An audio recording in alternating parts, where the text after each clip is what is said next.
This is BSS Sports. Fires to the end zone. It's caught. It's Greg Lewis.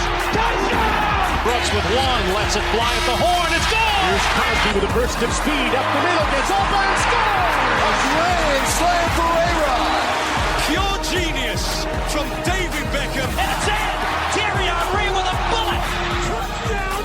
With Thomas Brooks, Steve Schill, and Trevor Struthers. Only on 91X. Good afternoon. It's another episode of BSS Sports. My name is Steven Schill. Trevor Struthers is here with me. Unfortunately, we do not have Thomas with us, as I believe he's out in California.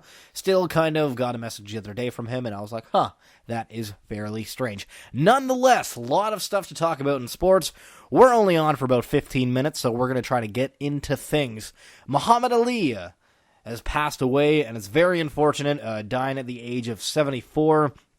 And I think the biggest thing is boxing doesn't really have another name besides Muhammad Ali. Sure, you could say Floyd Mayweather and Manny Pacquiao, but honestly, I hadn't heard of either of them until the big fight that got brought out. And I don't know necessarily whether that's because, UFC has free nights and boxing really doesn't. It wasn't exactly an easy thing to ever find a boxing match on TV. You can call it an elite sport, whatever you want, but boxing was never pushed towards the mainstream, or there wasn't enough kind of, superstar fighters to be in it. But Trevor, what do you recall about Muhammad Ali, or is it just, all this talk about how he was this great fighter? Because me and you were both fairly young, so we don't really know the heyday of Ali. Well, yeah, obviously we had never had a chance to actually watch Muhammad Ali in the prime of his career, definitely. But, with Muhammad Ali, it's obviously a guy that some will say he wasn't a great boxer, per se. Obviously he found a lot of success, but it was also a lot of what he did away from the ring that made Muhammad Ali what he was. Sure, he won an Olympic gold medal at 18 years old. He won 3 World Heavyweight Championships. I think the first was at 22 years old. So, he had his success in the ring. Obviously there was the 3 fights with Joe Frazier, George Foreman fight as well. So he had a lot of big fights as well. But it's the stuff away from there that it made Muhammad Ali Muhammad Ali. And obviously, he started out Cassius Clay, but didn't want to keep that name past eventually winning the World Heavyweight Championship. He changed his name to Muhammad Ali because Cassius Clay, as he said, was a slave name. It's not a name that he wants to be known by. And so he becomes Muhammad Ali, and he's this massive figure that obviously was very open to just talking about whatever was on his mind. He really loved politics and didn't hesitate to share opinions. Obviously, there's the great quotes that Muhammad Ali has left over the years. A lot of them that we still say today. Obviously, I think float like a butterfly, sting like a bee is the big one. And then obviously the next line after that was you can't hit what your hands can't hit what your eyes can't see. So there was this one that I heard where it was like an actual poem with 10 different lines. He was predicting how a fight would go, and each line rhymed. It was just amazing to hear. I feel like he would write these down beforehand.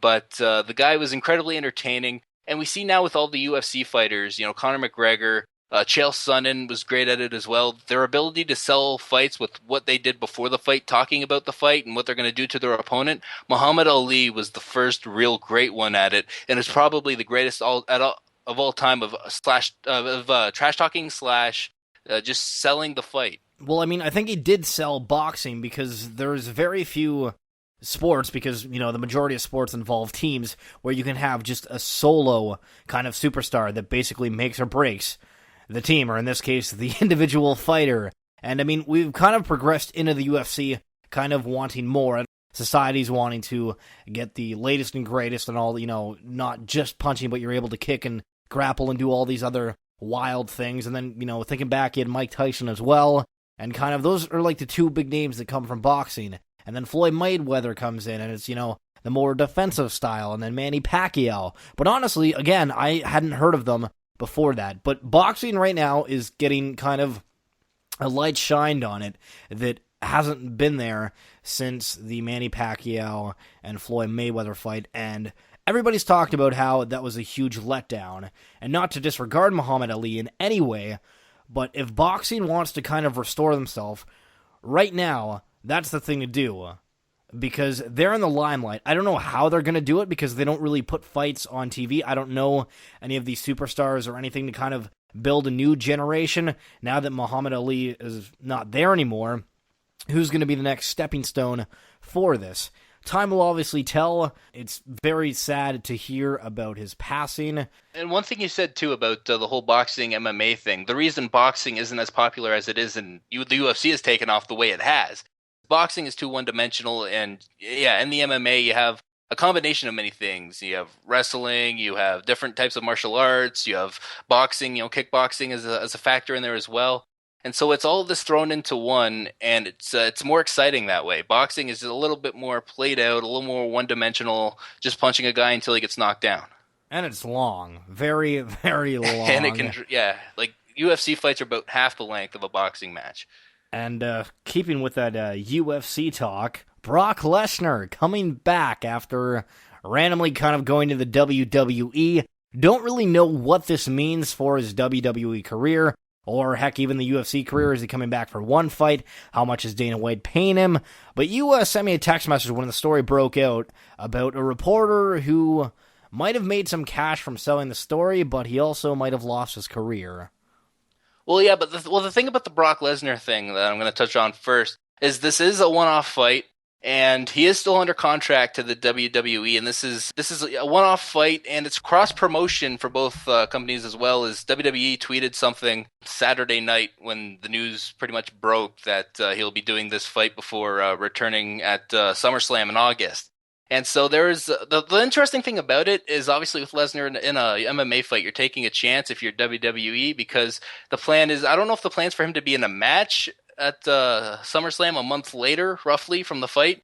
But obviously, I mean, this guy could be really beat up if things don't go his way. Maybe they'll script like an opponent out where it won't be a guy that could beat him up. So it's a chance for both companies to kind of get something out of it. I know WWE for a long time has wanted Ronda Rousey to do something, and Ronda has seemed pretty willing. She was a wrestling fan when she was younger, and so I mean, I think the only people that were against it were Dana White and UFC. Now there's a chance here. It's like, hey, we lent one of our guys to do something physical in your company. Can you do the same thing for us? Maybe it'll be like a trade kind of like that somewhere down the road.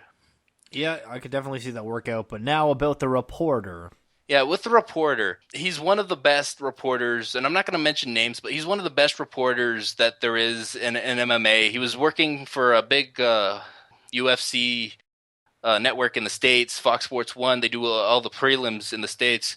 But he left there, and I don't really know if we know the reason why. He was writing, he works now for a website, I think he still does, technically. He works for a website, and so he just knows people, I guess, that where he can get this stuff. And he knew the Lesnar thing before pretty much anybody else, tweeted it out there. Same thing with McGregor and Diaz 2 happening at UFC 202. He tweeted them out hours before the UFC officially announced them, and who knows if the UFC would have waited longer, but because it was already out there, they decided to release their stuff. But the UFC didn't take too kindly to it, and so they gave that reporter and a couple of the guys that he works with the boot from UFC 199 Saturday just before the main event was about to start. That obviously, I mean, it affects his job that night, right? He's supposed to be reporting on this big fight. Well, you have a title change in that big fight and a lot of play out with the post-media conference and all that, and he can't cover it because he got kicked out. He's also been banned, apparently, from all events moving forward, and of course, they have their big UFC 200 show right around the corner, and apparently now he can't be at that, and he won't be able to basically report on that. And so you're taking a guy, and by the way, he's from Montreal, so he's a bit of a local connection. But you're taking a guy pretty much out of his job, and this is what he does. This is what he loves to do. And it's the UFC just wanting to be the guys that are the first to their own news. And I don't really know any company that breaks their own news first. It always seems like there's some sort of reporter that has it first throughout any of the sporting leagues. It just seems to happen. UFC is a little stubborn, it seems, when it comes to this.